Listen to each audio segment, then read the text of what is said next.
So hi guys, naabot na akong gi-order nga casing sa akong cellphone nga Realme 12 5G. So gi-order jud kog transparent kay kuan na ang ako butangan ako niya akong cellphone og money foil. Kay karon pa maguguna kakitaan ni diri sa TikTok nga ang mga cellphone nila ilang gibutangan og pampaswerte nga money foil. So tanawa igo ra mo guys siya. Plus ibutangan nimo siya aning money foil nga mini wallet. Dayon, any amount na kwarta ang pwede pa nimo ipa-insert di ani. Oh. So, napon ni siya ano guys. So, sa year 2025 pa man ta karon. So, pwede pa. Nakaapas pa ta. Napon diri ano coin. Year of the snake man ta karon tuiga. So, nasa ko diri mga ano. Kamo, kay wala pa man puno human ang tuig sa year 2025. Year of the snake pa man ta.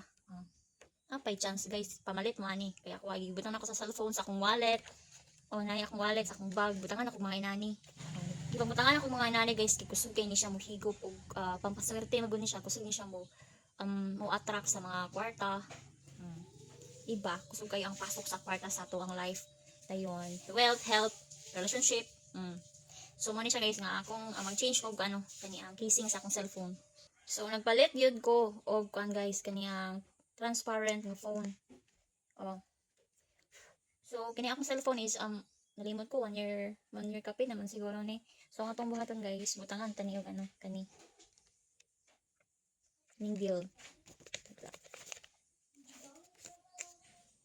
So, diara ang forma niya guys. Ano na siya.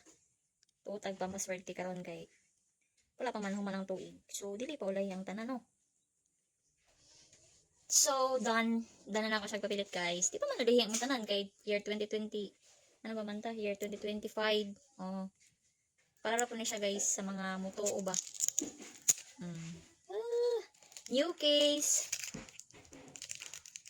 So, okay na kayo siya guys. Ganahan na kayo ko niya. Kaya murag nabago ang akong phone.